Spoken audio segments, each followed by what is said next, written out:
Hello friends, see you once again. My name is Professor Shyam Aute and today we are going to see intrauterine devices. So in novel drug delivery system, we have seen till now many systems like we saw the transdermal drug delivery, we saw ocular drug delivery system, okay, and most importantly today we saw implants also, implantable drug delivery systems. And today mucosal also we saw, then nanoparticles various we saw. Now today we are going to see intrauterine drug delivery system. Now this is also a very important topic. So for this we need to understand the anatomy first. So we need to understand the anatomy of uterus. So we could understand the actual drugs, how they are going to act over there. So let us see one by one. So uh, we will see this as long-acting reversible contraception methods. So what are the contraception methods which are long-acting and reversible? Means we can stop their use also. So they are the small devices which are inserted into the uterus through the cervix, and it is the most reliable birth control. So this is called as most reliable form of birth control. What is the effectiveness? How we can say this? It is reliable because it is having effectiveness of 99.2 to 99.9%. So most of them are using copper ions in it. Nowadays progesterone is also used. Uh, so like this, copper ions naturally they are acting against these sperms, so they are not allowing the growth of sperms. They create such an environment that growth does not happen. Also, they inhibit the coming together of sperms and ovary. So fusion of ovary is also blocked by them. So this is most commonly used. Let us see one by one. They work by preventing sperm from reaching and fertilizing the eggs. Also altering the uterine lining. So whatever the uterine lining is, so it is altered. Okay.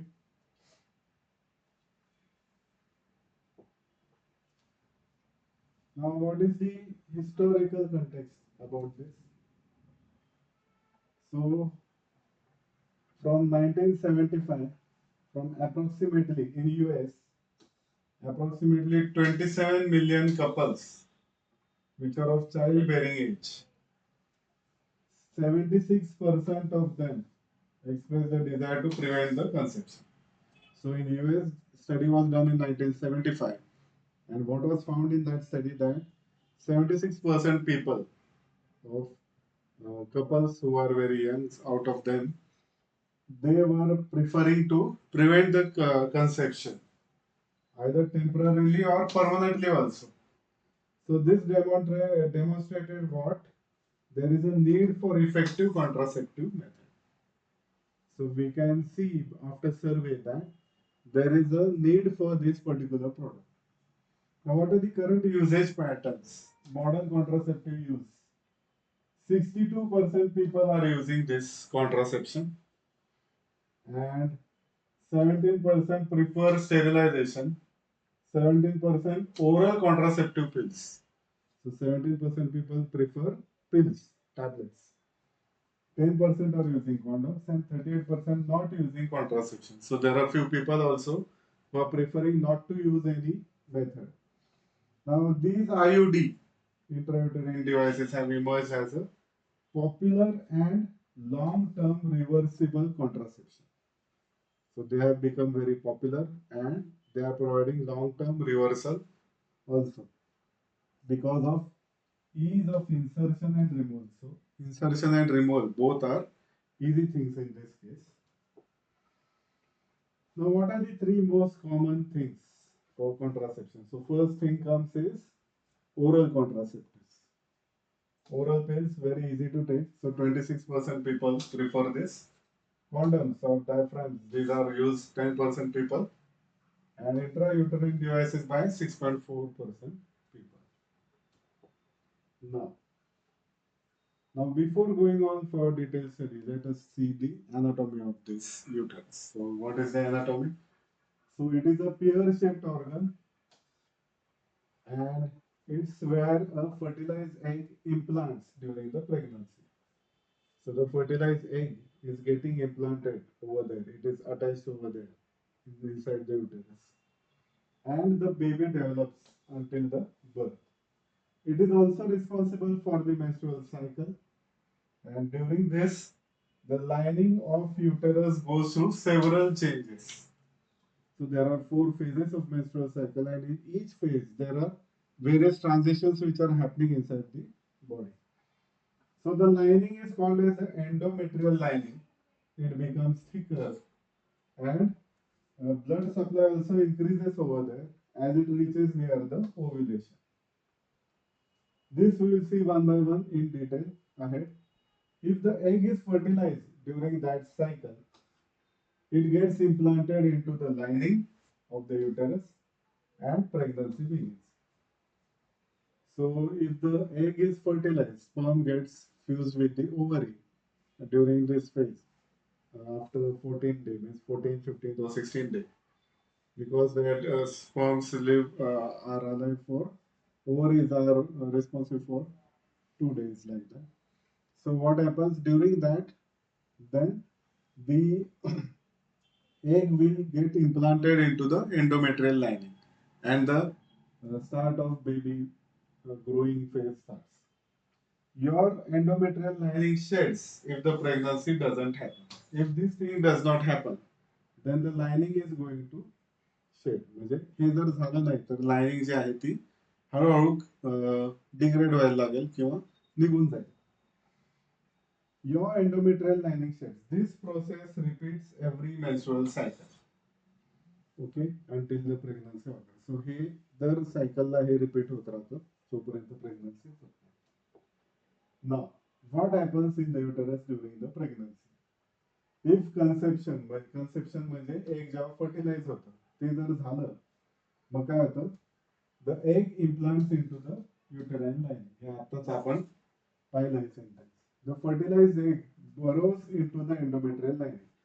So ते जे egg आहे ते endometrial लाइनिंगच्या आतमध्ये ते स्वतःला घुसवतं. ही समजा endometrial lining आहे, त्याच्या आतमध्ये ते जातं, स्वतःला अजून इन्सर्ट करतं आणि मग प्रेग्नन्सी ऑफिशियली सुरू होते. And menstrual cycle is missed. Your uterus grows.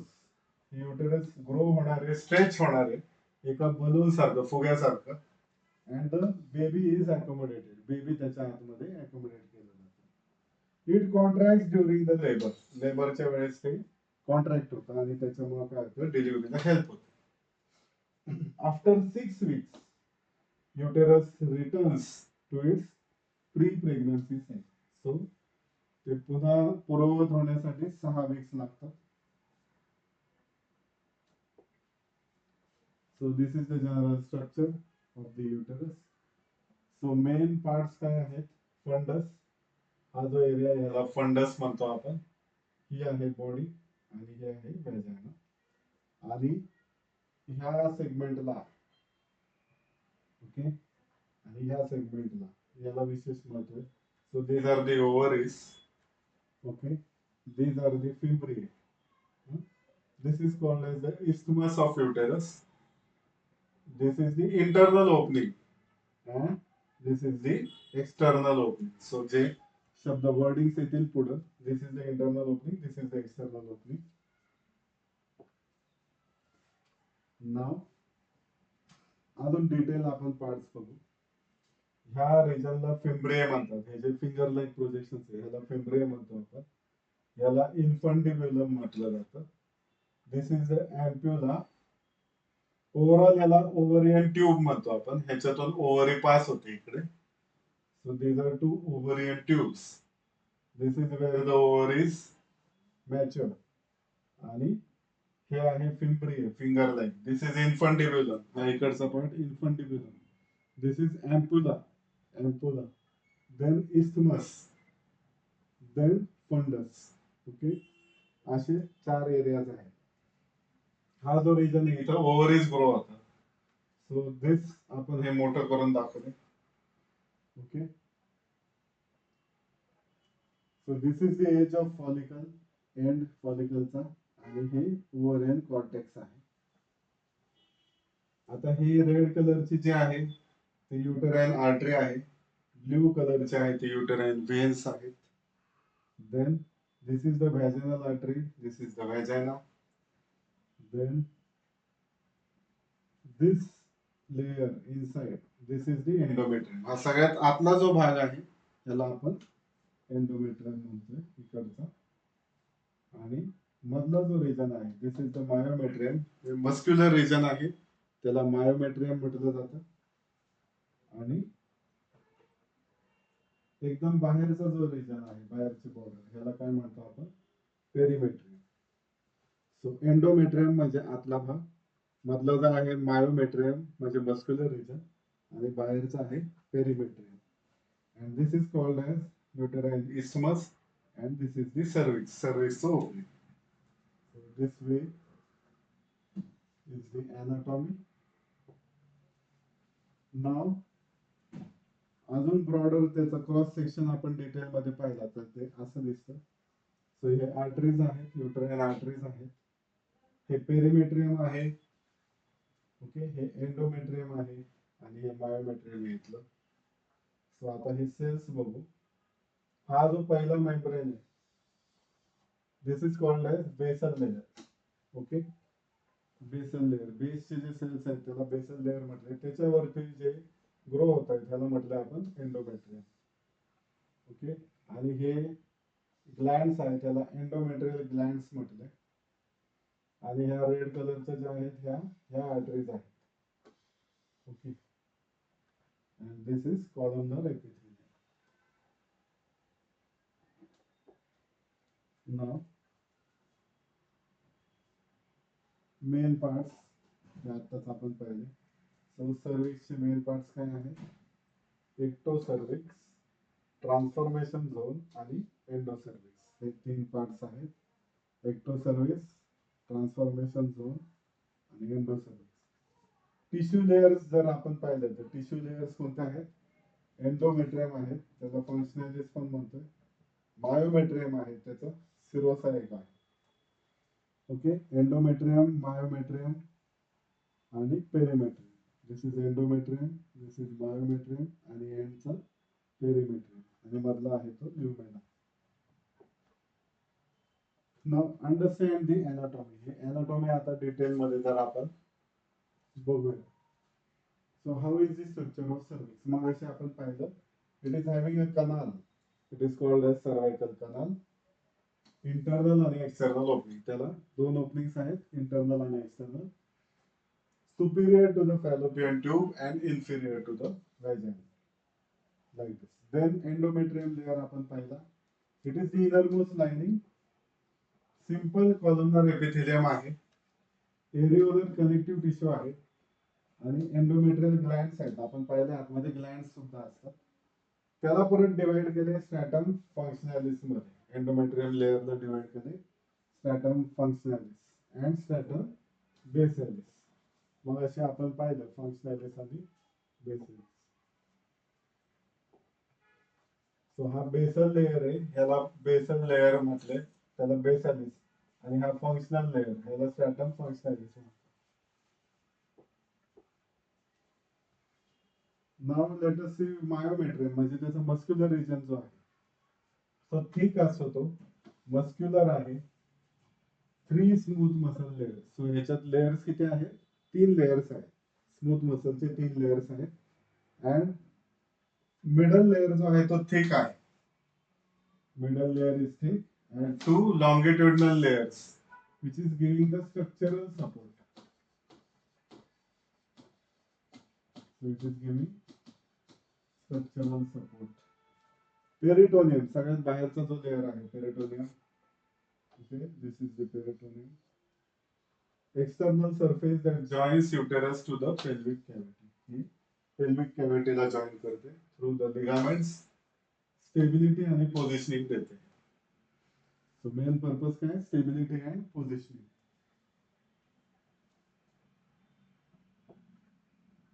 Now, the menstrual cycle, which is the foundation for understanding the intrauterine device functioning. So सगळ्यात पहिला आपल्याला ती सायकल समजून घेणं गरजेचं आहे. So it lasts from 28 to 30 days or 35 days. and it is having mainly four phases. पहिली phase काय म्हणतो आपण, menstrual phase आहे. It is for 1 to 5 days.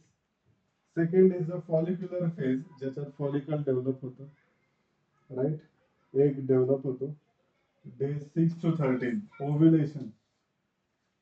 Okay, ovule ते पास होतात फॅलोपियन ट्यूब मधून एंडोमेट्रियम पर्यंत जातात डे 14 and luteal phase, शेवटची phase day 15 to 20. So the cycle refers to regular changes in the ovarian and endometrial activity that makes the reproduction possible.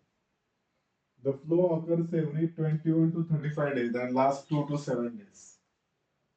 So 21 to 35 days नंतर ते occur होतं आणि 2 ते 7 दिवस ते चालतं. मग सायकलचे फेजेस किती दिवस चालतात आणि काय हे बघूया आपण. आणि त्यावेळेस एंडोमेट्रियम मध्ये काय काय चेंजेस होतात हे ह्या डायग्राम मधून आपल्याला कळतं.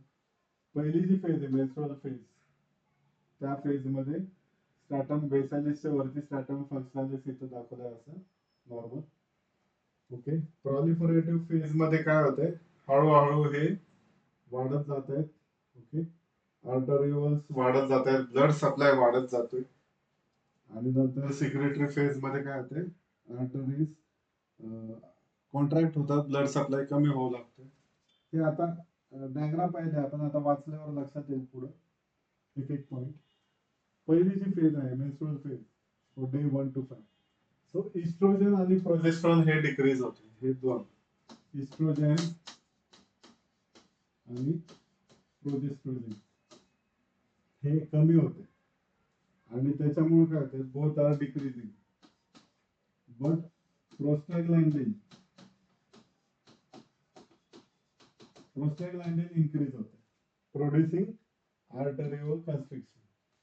सो एंड रिझल्ट जो आहे तो काय, आर्टरीज कन्स्ट्रिक्ट होते, आर्टरिओल्स कन्स्ट्रिक्ट होते. So blood supply to stratum functionalis decrease. Stratum functionalis जे आहे त्याचा ब्लड सप्लाय हा कमी होते, म्हणून सेल्स डाय होतात आणि ब्लिडिंग होते.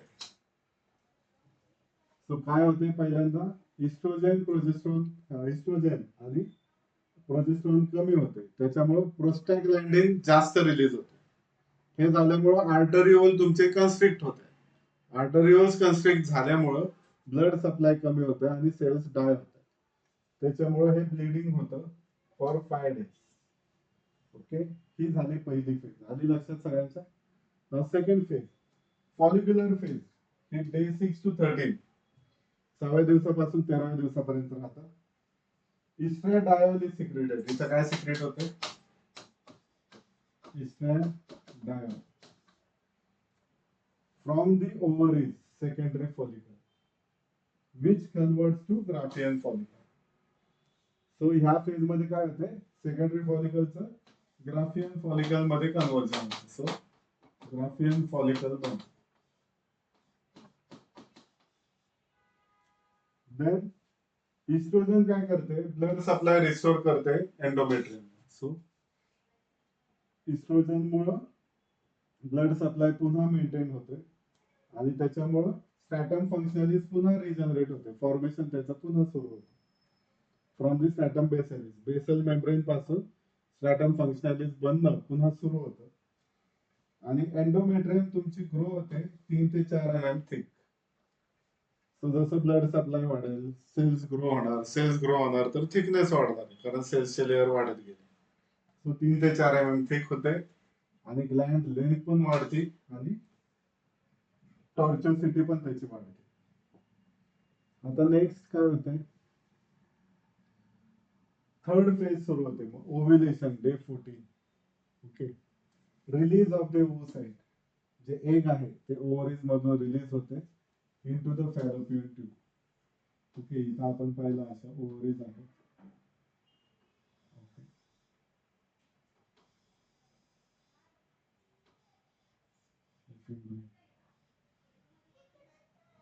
सो याच्यातून ओव्हरीज इथे जनरेट होते, ही ओव्हरी इकडे जाते फॅलोपियन ट्यूब मधून आणि मग ती इकडे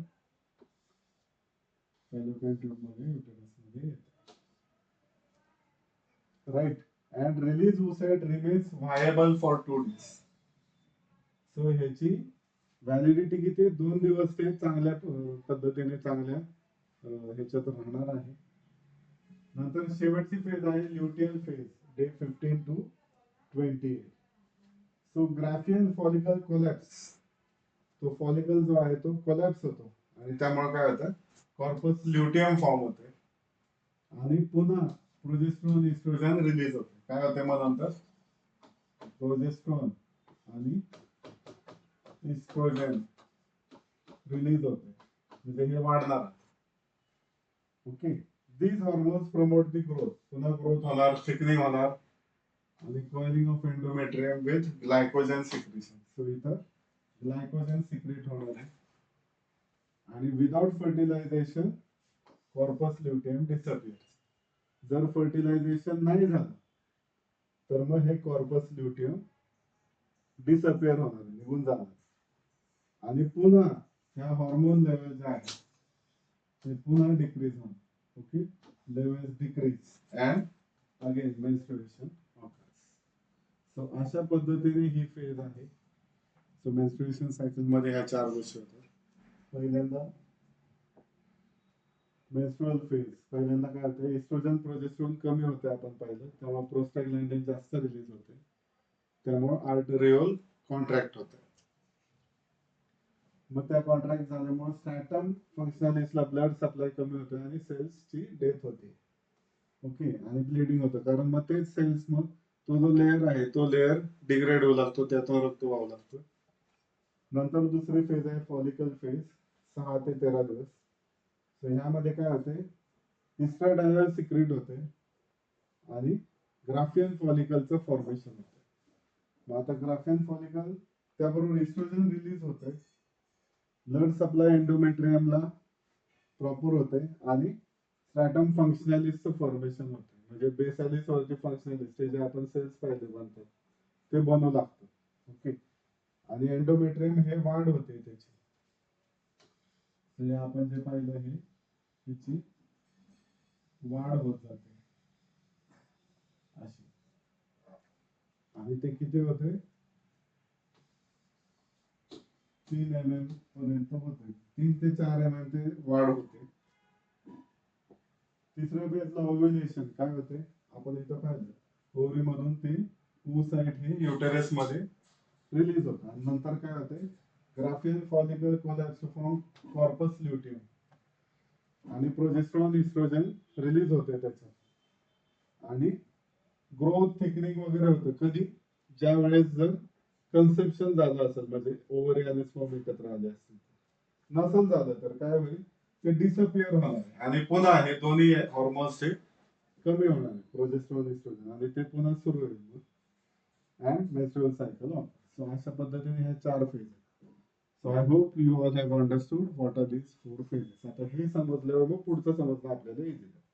ओके, अशा पद्धतीने आता पुढे जाऊया आपण.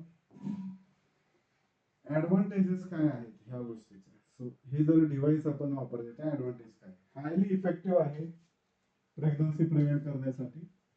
सो किती इफेक्टिव्ह आहे अबाव 99%, 99.2 to 99.9% यांनी इफेक्टिव्ह आपल्याला मेथड आहे ही. इनएक्सपेन्सिव्ह आहे कारण त्याच्यात कुठलं पॉलिमर वापरलं जाते जे जास्त कॉस्टली नाहीये. And cost effective for long term use, long term यूजला आपण वापरू शकतो, कॉस्ट इफेक्टिव्ह आहे. And does not interrupt the sexual activity, ह्याने सेक्शुअल ऍक्टिव्हिटीला कुठलं इंटरप्शन होत नाहीये. And does not require the partner's involvement, पार्टनरला पण कुठलं कॉन्ट्रासेप्शनची गरज नाहीये. लॉंग टर्म कॉन्ट्रासेप्शन भेटतं 3 to 10 years. It can be use as emergency contraception म्हणून सुद्धा याचा वापर केला जाऊ शकतो. कन्व्हिनियंट आहे, डेली पिल्स पेक्षा हे कन्व्हिनियंट आहे. अजून ऍडव्हान्टेजेस काय आहे, मेंटेनन्स फार कमी आहे, very low maintenance. Reduce user related errors कमी होतात. Then does not disturb the hormonal cycle. So hormonal cycle जी आहे ती चालू राहते, त्याच्यात काही इंटरप्शन नाही होते. Better option to avoid the pills and hormone releasing iod is suitable for heavy menstrual bleeding. So ज्यांना जास्त ब्लिडिंगचा त्रास आहे, so what they can do is hormone releasing device वापरू शकतात. आणि may reduce the risk of endometrial cancer. So एंडोमेट्रियमचा cancer होण्याचे चान्सेस पण कमी होऊन जातात. देन अजून आता डिसएडव्हान्टेजेस बघू आपण. आता ऍडव्हान्टेजेस पाहिले. Now let us see the disadvantages. What are the disadvantages? So if STI contracted, this may increase the inflammatory disease. जर सेक्शुअली ट्रान्समिटेड इन्फेक्शन झालेलं असेल तर ह्या डिव्हाइसमुळे अजून ते इन्फेक्शन वाढू शकतं. Does not protect against sexually transmitted infection. ह्याला ते प्रोटेक्ट नाही करत आहे. Increase the likelihood of ectopic pregnancy. आता नॉर्मल प्रेग्नन्सी म्हणजे काय?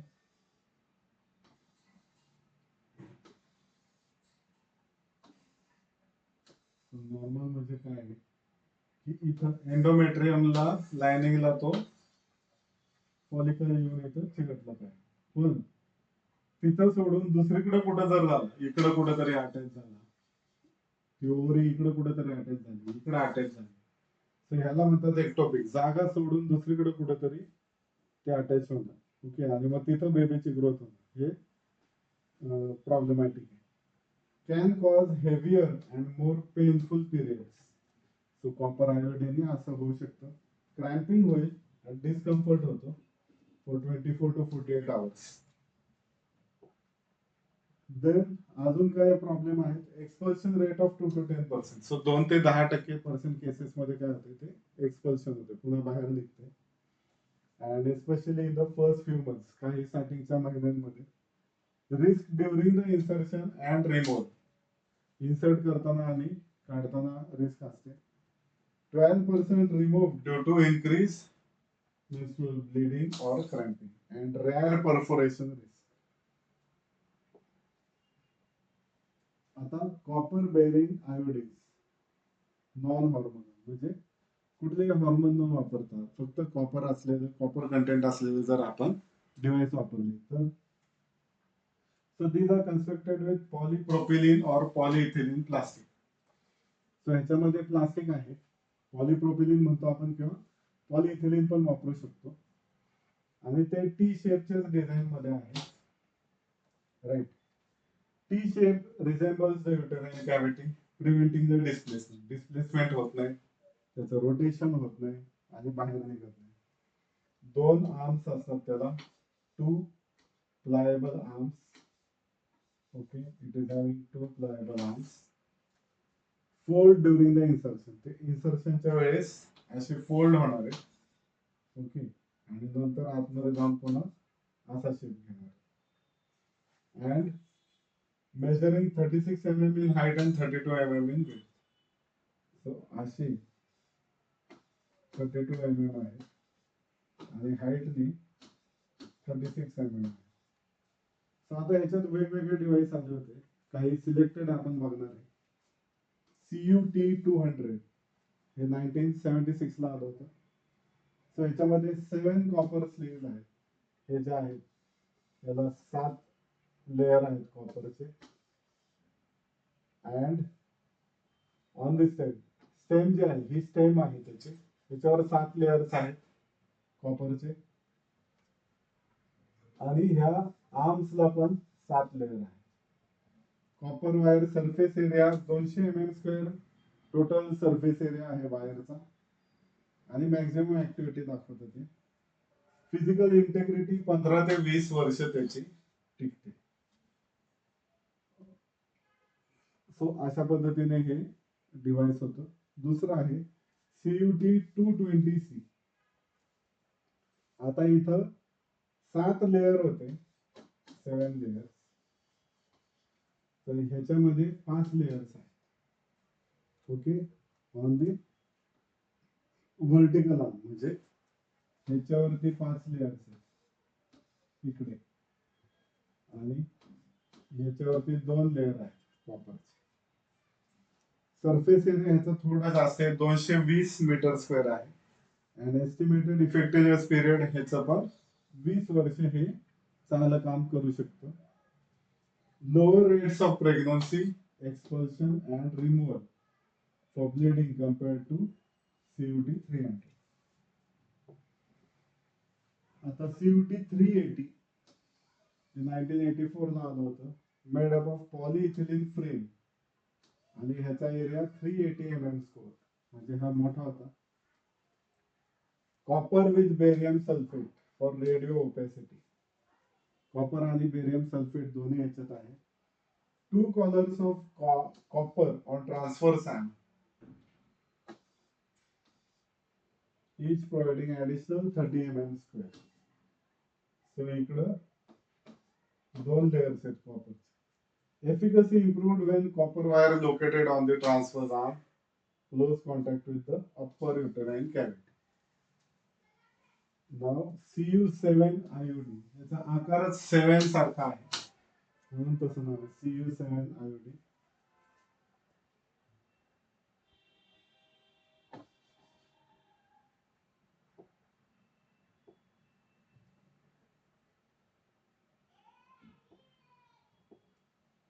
असा आकार आहे त्याचा. So it is having polypropylene plastic shaped like number 7. So number 7 सारखं polypropylene plastic आहे. 89 mg कॉपर वायर आहे. किती? 89 mg copper wire. Surface area 200 mm² आहे. अराउंड द व्हर्टिकल, उभा जो पोर्शन आहे त्याचा 200 mm² आहे. व्हॉल्यूम कमी आहे than CUT. Easily inserted in nulliparous woman. Okay, nulliparous म्हणजे काय? ज्यांना मूल झालेलं नाही.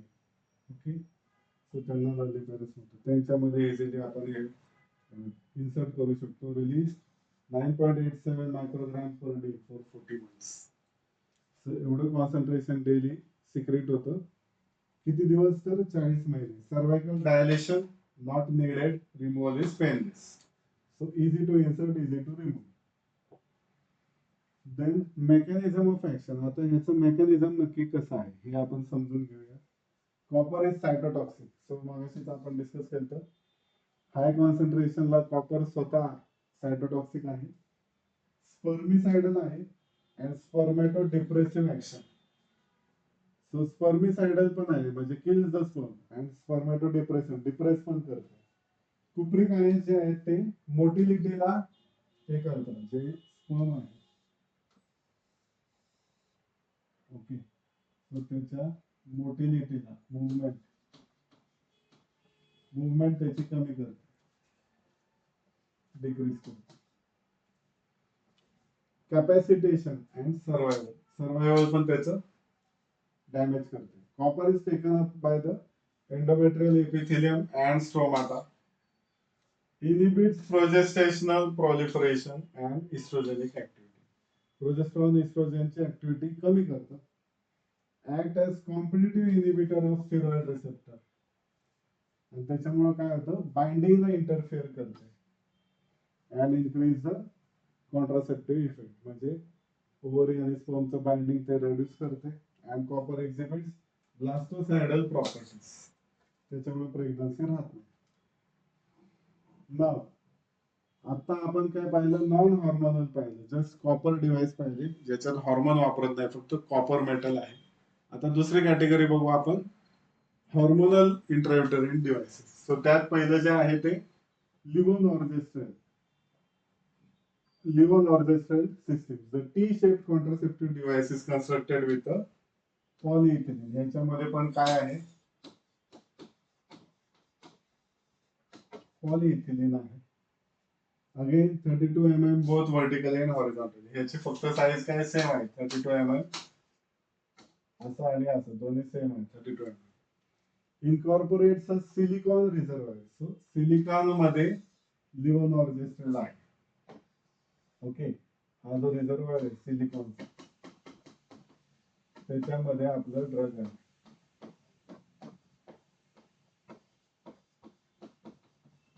लिव्होनॉर्जेस्ट्रेल और प्रोजेस्ट्रॉन किंवा प्रोजेस्ट्रॉन पण असू शकतो. Disperse along the vertical stem. या व्हर्टिकल स्टेम मध्ये ते आहे. Encase in an ethylene vinyl acetate copolymer membrane. So ethylene vinyl acetate copolymer membrane मध्ये ते असतं. अजून एक काय आहे, Merina levonorgestrel IUD contains 52 mg levonorgestrel around the cell and composed of polyethylene cell covered by celastin. LNG matrix 2:1 ratio with SIDA. Release 20 microgram per day. दिवसाला 20 microgram release होतं. आणि शेवटी कमी होत 16 microgram per day.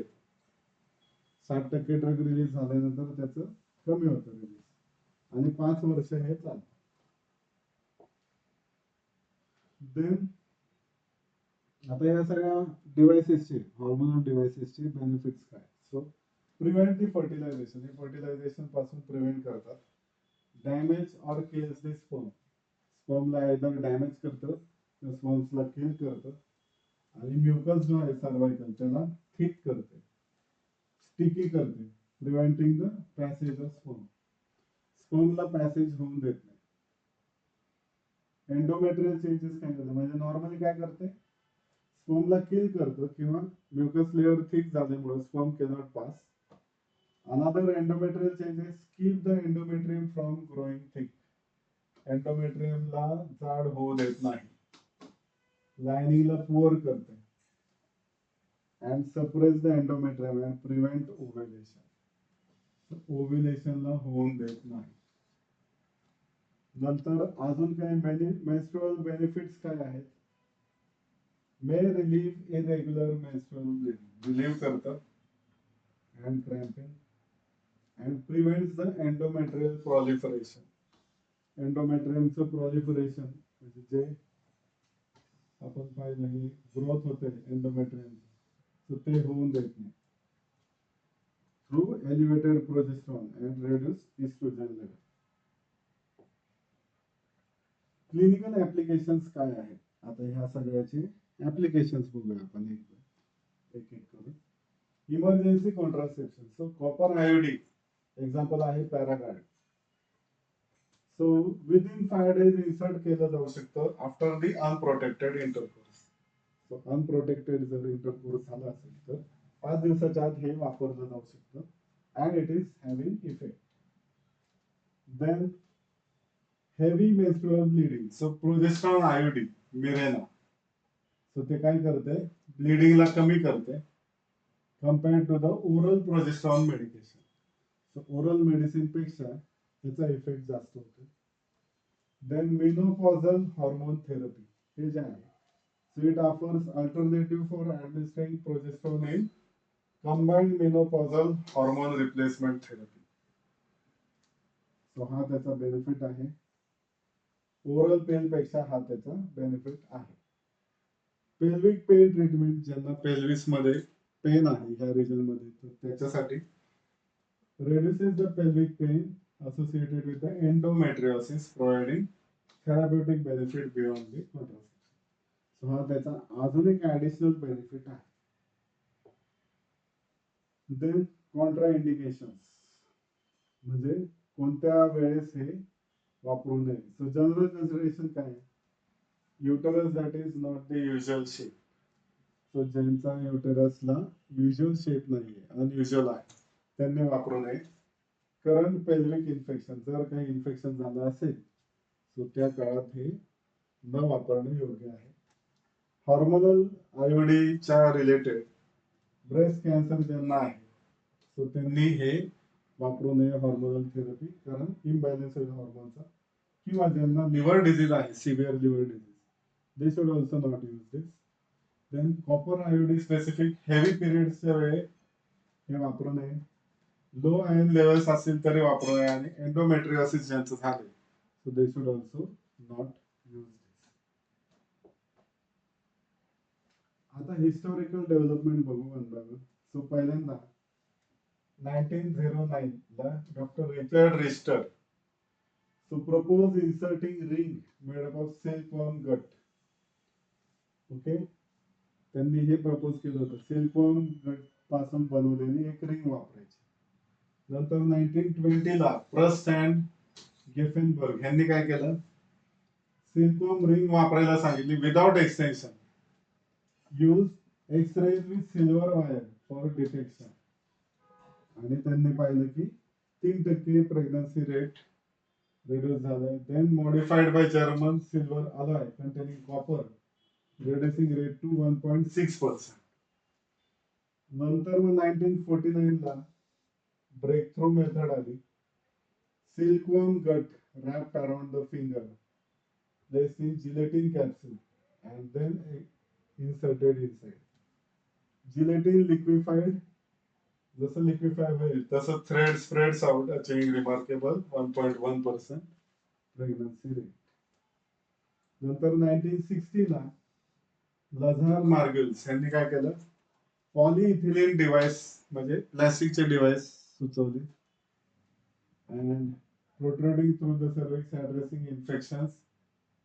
And Dr. Margaret's wife, त्याच्या वाईफला त्यांनी ते पहिल्यांदा दिलं. 1962 Lippes loop. So Dr. Jack Lippes developed plastic IOD in various sizes, inexpensive, and string होता त्याच्यात easy detection and removal. String was used for easy detection and removal. Then 69 to 70 copper discovery. So हे 69 आणि 70 ला copper use सुरू झाला. Howard Tatum created plastic tea to reduce the cramp and bleeding, and Dr. Jamie Zipper discovered contraceptive effect of copper. So कॉपरचा वापर तेव्हापासून सुरू झाला. 1970 ला प्रोजेस्ट्रॉन आयोडी सुरू झाला.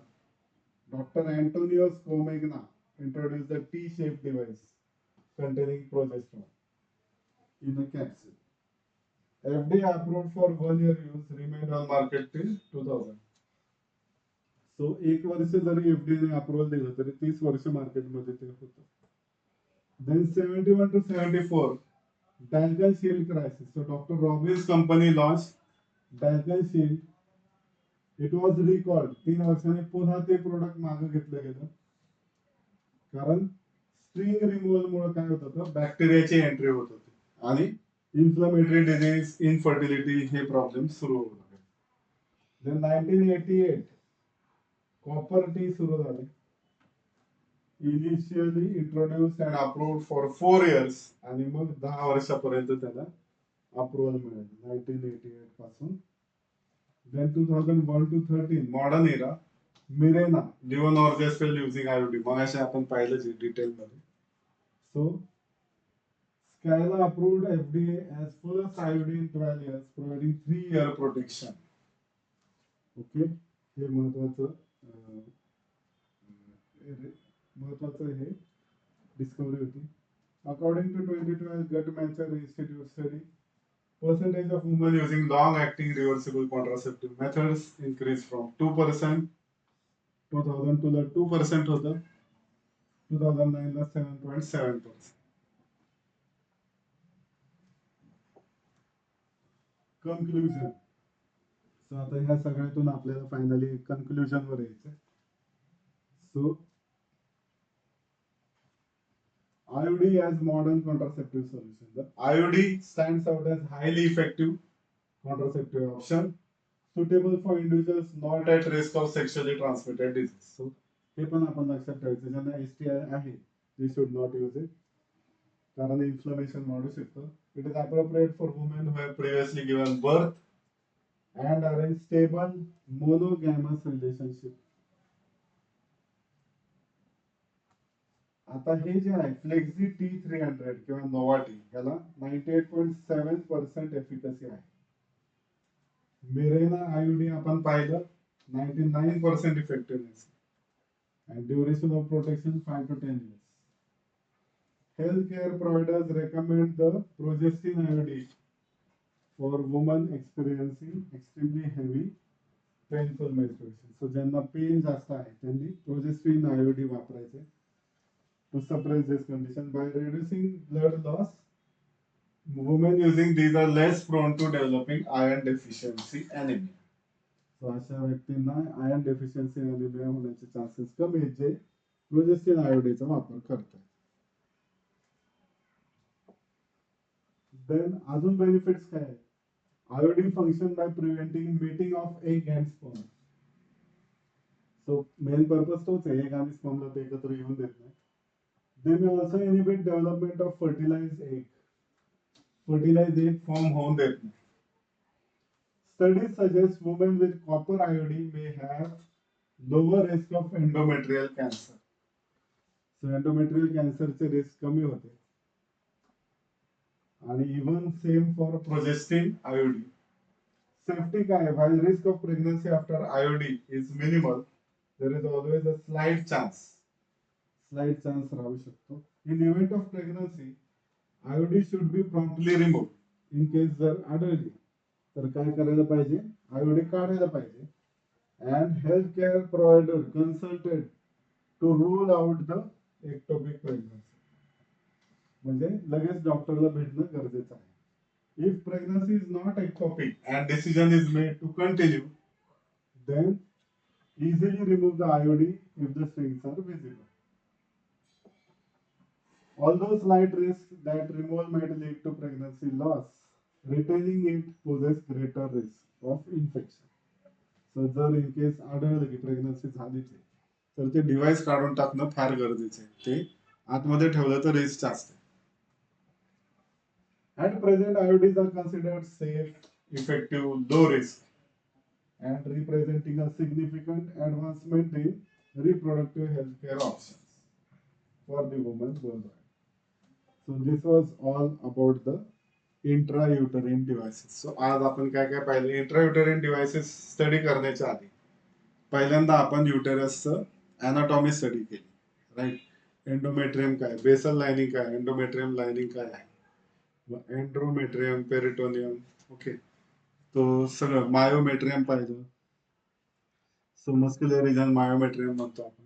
सो हे सगळे रिजन्स पाहिले आपण. नंतर सर्विक्स, त्याचं इनर ओपनिंग पाहिलं, आउटर ओपनिंग पाहिलं, फॅलोपियन ट्यूब, ओव्हरी मधून फॅलोपियन ट्यूब, ओव्हरी घेते फॅलोपियन ट्यूब आणि ती युटेरस पर्यंत नेते. मग एक्टोपिक प्रेग्नन्सी म्हणजे काय की युटेरसला सोडून तो एक दुसरीकडे कुठं फॅलोपियन ट्यूब वगैरे दुसरीकडे कुठं जाते आणि तिथं मॅच्युरिटी होते. सो त्याला एक्टोपिक म्हणतो. तर अशा बऱ्याचशा गोष्टी आपण पाहिल्या. अनाटॉमी डिटेल मध्ये पाहिली, मग मेन्स्ट्रुअल सायकल डिटेल मध्ये पाहिली, 4 फेजेस पाहिल्या. ओके, मेन्स्ट्रुअल फेज काय, फॅलोपियन फेज काय, ओके, ओव्हरियन फेज काय, असं सगळ्या फेजेस आपण पाहिल्या डिटेल मध्ये. मग त्या फेजेस मध्ये नक्की काय काय होतं, मग ग्रोथ मध्ये चेंजेस काय काय होते, ते स्ट्रक्चर आपल्याला आठवत असेल असं असं, राईट? हे सगळं आपण डिटेल मध्ये पाहिलं. त्याच्यानंतर मग आपण वेगवेगळे डिव्हाइस पाहिले की कॉपर इटसेल्फ, कॉपर स्वतः डिव्हाइस म्हणून किती चांगलं काम करतं आणि ते वापरलं तर ब्लड लॉस पण कमी होते आणि म्हणजे तो पण त्याचा पॉझिटिव्ह बेनिफिट आपण पाहिला. त्याबरोबर ते काय करते की कॅन्सरचं रिस्क पण कमी करते. म्हणजे इतर कॉन्ट्रासेप्टिव्ह मेथड्स पेक्षा हे चांगले. परत ते कॉन्ट्रासेप्टिव्ह डिव्हाइस आपण वापरल्यानंतर सो नॉर्मल सेक्शुअल ह्याच्या वेळेस प्रॉब्लेम होत नाही, काय त्रास होत नाही. सो ह्या सगळ्या गोष्टी आपण पाहिल्या. मग कोणते कोणते वापरले जातात? कॉपर टी आहे, त्या टी शेप मध्ये. मग अजून काय आहे तर प्लास्टिक मटेरियल वापरलं जातं. ओके, सो ते सुद्धा आपण पाहिले. पॉलिइथिलीन असेल किंवा पॉलिप्रोपिलिन असेल, सो ते प्लास्टिक जास्त करून वापरले जातात. मग त्याच्यामध्ये पण मेडिसिन असेल, प्रोजेस्ट्रॉन असेल, ओके, सो ते आपण डिव्हाइसेस पाहिले. सो अशा प्रकारे आपण एक्झाम्पल्स पण पाहिले आणि त्याचे ऍक्च्युअल ऍडव्हान्टेजेस काय आहेत आणि डिसएडव्हान्टेजेस काय ते पण आपण डिटेलमध्ये पाहिले. सो अशा पद्धतीने आपण इंट्रायुटेरिन डिव्हाइस आज पाहिलेलं आहे. Hope you have understood it. Okay, thank you very much. And again, we'll meet in next lecture with another topic. Thank you very much, and I will sign off.